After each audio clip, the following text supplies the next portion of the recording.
The Holy Land. A place of faith and a place of spilt blood. And it's about to get bloodier as you know what time it is? It's Crusading time! DEUS VULT! Join the Kingdom of Jerusalem as it tries to reclaim its former glory, and much more if God wills it. We have three problems in the Holy Land. We don't control Jerusalem. Yeah, thanks a lot, Saladin. We're surrounded by the Ayyubids, a power with no equal in the Middle East. And, the worst of all, we're French. God, why do you give me your toughest battles? The Principality of Antioch and Armenia are our brothers in arms, but they have their own Turkic problems. The Italian cities love us because we speak the same language, money. We need to ensure our Crusaders are well fed, so you're all gonna eat bread and fish. Why? Well, you know how the saying goes. Never ask a woman her age, a man his salary, and what the Crusaders did during the siege of El Ma'ara. Spoiler, they ate flesh. Man flesh. We're gathering all the Christians of the Middle East to join us on our crusade. Maronites, Armenians, and Turcopoles. No, they're not Polish Turks or Turkish Poles, they're Christianized Turks. Our king is trying to learn a thing or two from the Templars, stealing money from the treasury, and we're not too good at that, but you know how it goes, one coin at a time. The smartest thing to do would be to wait for reinforcements from Europe, but I'm anything but smart. You know what time it is? It's Crusading time! Deus Vult! Bold words for somebody in crusading distance. Syria is the perfect target, so it's time to capture the enemy's homes. Jean is not the brightest strategist. Not only are we fighting Al-Assad's army and the city garrison, the sneaky Sultan sends a third army to attack us from the rear. This is what happens when the French are in charge. We've been through worse. Deus Vult! In a tactical display worthy of Julius Caesar himself, we're gonna rush for the high ground. We're surrounded on three sides, but Jean has a plan. The Templar sergeants go into shield wall to brace for the coming storm of horse archer arrows. They're way too confident, so let's introduce them to the medieval Geneva Convention breaker, the crossbow. I'm kidding, it's totally valid to use against infidels. The bolts were too much, so they bolted out of there. The enemy light lancers charge our Maronites in an attempt to break the lines, but the Poulains come knocking and destroy the rear. Jean, eager for glory, just like any Frenchman, charges into the enemy lines and a duel between the generals occurs. But the enemy spears reinforce their general and take down some of our Templars, so we gracefully retreat. The Turcopoles are also on the hunt for some archer booty, but they're kinda useless. The enemy general thinks himself safe, but an ambush by our crossbowmen devastates his bodyguard.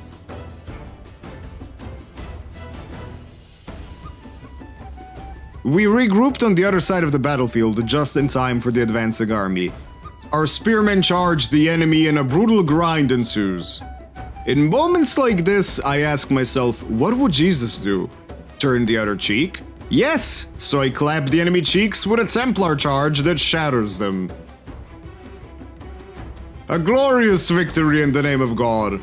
We could kill them all, but we'll show God's mercy and accept the converts into the army. A priest, Mathieu, joins our cause to spread the word of God. How mature of him. Yeah, I don't know. The Ayyubids are cunning. They set sail to attack Famagusta. No me gusta. All we can spare are thoughts and prayers to the people of Cyprus while Jean marches the Crusaders towards Aleppo, a strategically important fort. Important! And King Hugh is closing in on Damascus, a rich and heavily guarded city. The Ayyubid army is baited into attacking us, almost as if, wait for it, God wills it! Crippling heat and rushing uphill isn't good for your Crusaders, no matter how much cardio you do. We're just too heavily armored. And the enemy has the fairest unit type. A lot of horse archers. Yeah, it looks like we're the ones that got baited. The arrow barrage is becoming deadlier by the minute, so King Hugh charges his knights to melee the enemy lancers. While this crushes the cavalry, the knights are massacred by the horse archers. It must have been a miracle for Hugh to survive this in retreat. The infantry is holding off the heavy cavalry of the Ayyubids, while horse archers are raining death all around. Some of our Maronites are scattered, shot to bits, and destroyed by cavalry. But the horse archers run out of arrows, and seeing the dead Maronites and knights, it encourages them to attack. And that's when they get turned into roadkill by the Crusaders. Was it hubris all along? How much blood must be spilled for the Holy Land to be reclaimed? What's the price of victory? Well, a lot of money from the captives apparently. I might have put all my points into retribution, but I see the bigger picture. This new Kingdom of Heaven is gonna be prosperous and open to people of all beliefs. After all, we did learn something from the past. Well, some of us at least. So come join the army and subscribe, or I'm gonna send Crossbowmen after you. No, Jean, you died so young! We could have conquered the Holy Land together, mon ami! It's okay. Tomas, this absolute gigachat hospitalier, will take his place as my new favorite religious fanatic. Lateran Council has been held, and all of Christendom will march under the glorious Crusader banner. Joke's on them, I kinda have a head start. Pope, why are you trying to get me killed? Pope, Papa, why? Remember the invasion fleet? After our glorious victory near Damascus, they turned back to help their brothers, but we kinda went back home, you know. There's a saying, more knights means more fights. Our friend Jean might be dead, but the fruit of his loins is alive. His wife gave birth to Louis, a baby crusader. With every level up, you could say that our priest is maturing? I am so getting excommunicated with these jokes. Tommy attacks Aleppo, and if there's one thing he hates more than infidels, it's playing a siege battle, but God giveth, and God taketh away. Or something like that. The defenders are crapping their pants at the side of our towers, but we have problems of our own. Can you move faster? You're making the dudes in the tower shake. The Maronites fight the better equipped troops while the Crusaders storm the right side of the walls. Knock knock, the gates are open and our knights come flooding in. And looks like it's all crashing down for the Ayyubids. Aleppo gives us a great strategic location to turn into an impenetrable fort. But it also brings us into contact with the Zengids, whose religiously tolerant ruler has a religious aversion towards us. Yeah, bonds between Crusaders should be strengthened, oui? So in the name of God and money, I send Jean's widow and kid off to Antioch.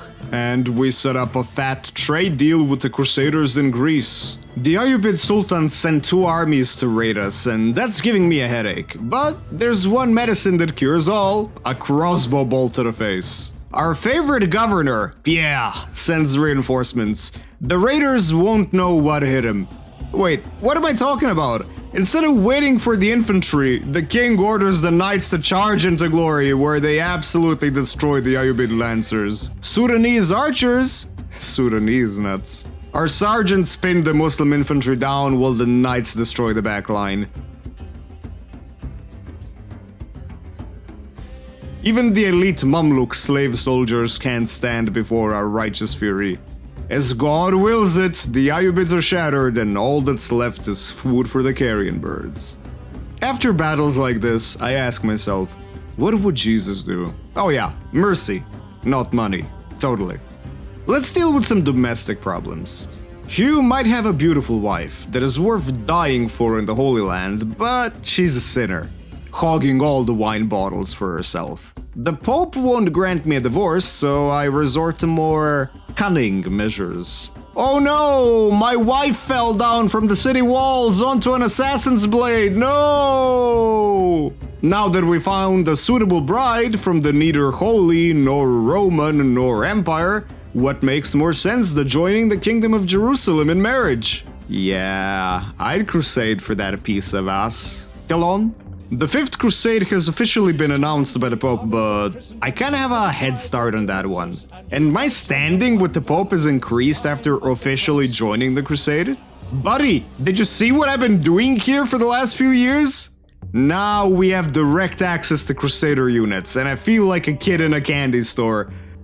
Ooh, I'll take a Templar, a Hospitalier, and ooh, another piece of candy, even a Teutonic Knight. Our general, Tomas, has become bewitched by a local beauty, so to say. So now he must join the Crusades to clear himself of sin. We march on Damascus again to relieve the city of its treasury, but we're attacked by Al-Adil, one of the most brilliant minds in the Ayyubid court. I don't like sand. It's coarse and rough and irritating and it gets everywhere. I can't believe I'm saying this, but I wish I was back in France now. As the Crusaders march towards the main enemy army, Bedouins attack us from the rear. The Sultanate planned this attack very well, but all it takes is one crushing charge from the Templar sergeants to send them back fleeing into the desert. The knights, led by our king, charge into the Turkoman lancers and crush them. Who needs infantry support when you have a massive medal, a horse, and God at your side? Yeah, the Pulin knights definitely do, as after their glorious charge, more of them fall by the sheer numbers of the Ayyubids. The archers tickle our approaching infantry, and the earlier cavalry charge left a gap open. The enemy general gets caught by the cavalry, and infantry support seals his fate. He might be dead, but the soldiers of Islam fight on bravely until the Hospitaller knights enter the melee. Unfortunately, most of the enemies won't be going to a hospital after this. The Templars and Teutonic Knights trample them into the dust. As for the annoying horse archers, one word: crossbows. We've spilt blood on the sand like we're in a Roman arena, and the only cheering crowd is ours. Deus Vult! Damascus brings us much needed money, and we'll turn it into a trading center for all peoples and faiths. No, not Pierre! Wait, who was this guy? Oh, right, it was the governor. You think Europe would unite under Christendom and march for Jerusalem, right? It's like they're all killing each other while just a handful pledge to join. Who cares, more glory for me. Now that Hugh is a true Crusader king, a king that crusades, without being sponsored by Paradox, our prestige grows even more. People will gladly trade with us, even the pesky Roman leftovers. Sorry about 1204, guys, I'm sure you forgot about it. Tomas marches to assist Antioch against the Seljuks, but they massively outnumber us. While Bohemond watches from a distance. Why am I allied to more French people again? I wonder what heresy Tomas will commit today after the battle, and how much gold they'll have to throw at the Pope to not excommunicate him. The Seljuk armies massively outnumber us. A mass of horse archers, heavy cavalry, and they even got mercenary Christian brothers, Armenians and Georgians. But they're reluctant to engage us because it's over. I have the high ground. Approximately 10 hours later. Well, they finally decided to send a scouting force after this staring contest. Our sergeants are in shield wall, and this lets them laugh as the arrows hit the long, hard wood of the shield. The Turkic Lancers are impatient and they charge our lines. Warning, what you're about to see is a dramatic reconstruction. Please don't try this at home. As for the horse archers, 2 words: Crusader crossbowmen. On the right flank, our Turkopoles and sergeants charge one of the generals. That's gonna buy us precious time, but the Beglerbeg's bodyguard destroys our cavalry. The Turkopoles never had a chance. The levies can't stand against the sergeants and they're retreating, but in the wrong direction. Even the brave Georgians shatter against our knights. As the Seljuk general retreats and fires, the Templar knights catch up to him and kill him.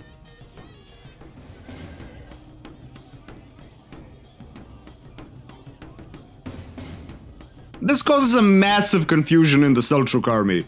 A few cavalry charges by Tommy and the gang turned this into a full-blown mass rout. We'll just leave this one messenger to tell them not to mess with us, and privately send me some kebab. And now that a kebab has been removed from Malatya, Bohemond casually marches in and takes it. Yeah, thanks a lot, buddy. You could have given me at least some fat stacks of gold for fighting your war.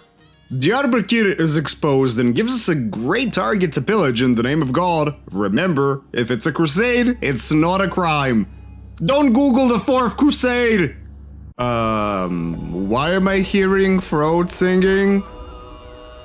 With more Crusaders swelling our ranks, it's time to bring the battle to Jerusalem, where the armies of the Ayyubids are gathering for a counterattack. If we win, it's not just gonna be with our lances and swords. It's gonna happen because God wills it.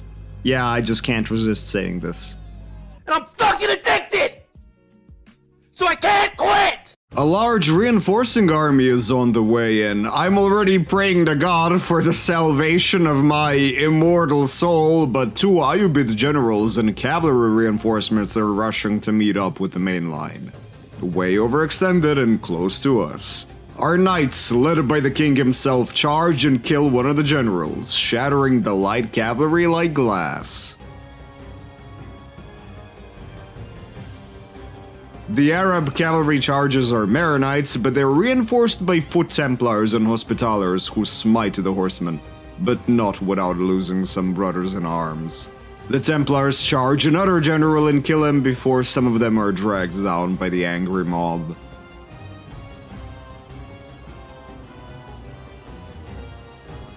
Hugh really put all his talent points into retribution as he charges into the massive infantry and delivers a critical Templar's verdict.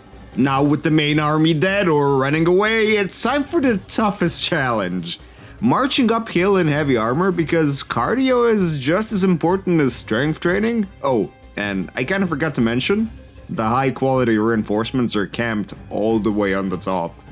Our cavalry is divided into 2 wings, while the infantry goes in one line. What's left of the Ayyubid cavalry falls to the sergeants on the right, and on the left flank the Teutonic knights go around the enemy rear and destroy their backline.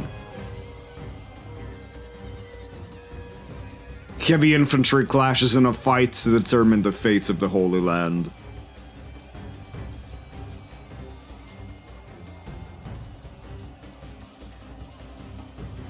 They tried so hard and didn't really get so far, but in the end, well, it doesn't even matter because they shatter. Now the question is, was all this blood and death worth it? Of course it was! Deus Vult! With this divine triumph, the fall of Jerusalem is all but guaranteed.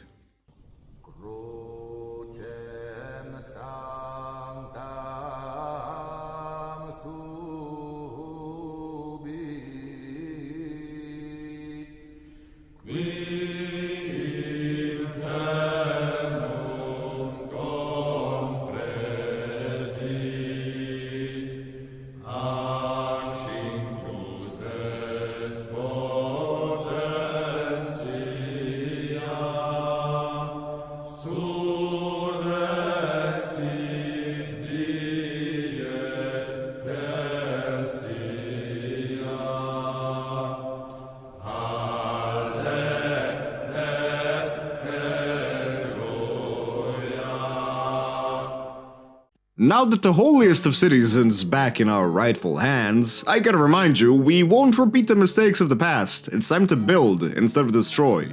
First, a Catholic priory for God's gift, wine. And what are we gonna do about you guys? We're gonna let you thrive, because in this kingdom of heaven, all are welcome. Antioch and Armenia pushed back the Seljuks from the east, and Nicaea has a firm grip on the west. Is Rome back, boys? Are they doing it? With the fall of Jerusalem and minor forts, the way to Egypt is open, so it's time to prepare the expedition. Just like a true Templar, the king is approving at stealing from the treasury, surely to fund the army. The Ayyubid rebels are capturing the northern lands of the Sultanate. Not all infidels are born equal, some have more money, you know, so trade it is. Let's see how Europe is doing. My father-in-law? Yeah, he's cooked. Another day, another successful Templar hustle. Oh Hugh, you dirty Frenchman. He's also a veteran Crusader king. Does this mean he pre-orders all Paradox DLCs?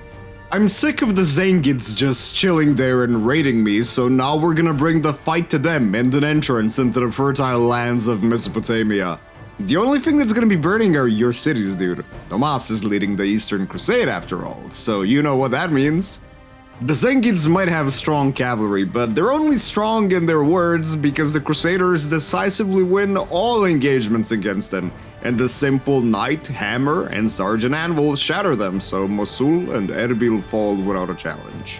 I can turn a blind eye to Tomas' actions, but the shining light of the Islamic world, Baghdad, is right next to us, and you know what that means. We have a beautiful baby boy, Simon, a little Crusader king, providing he doesn't die from sickness or something.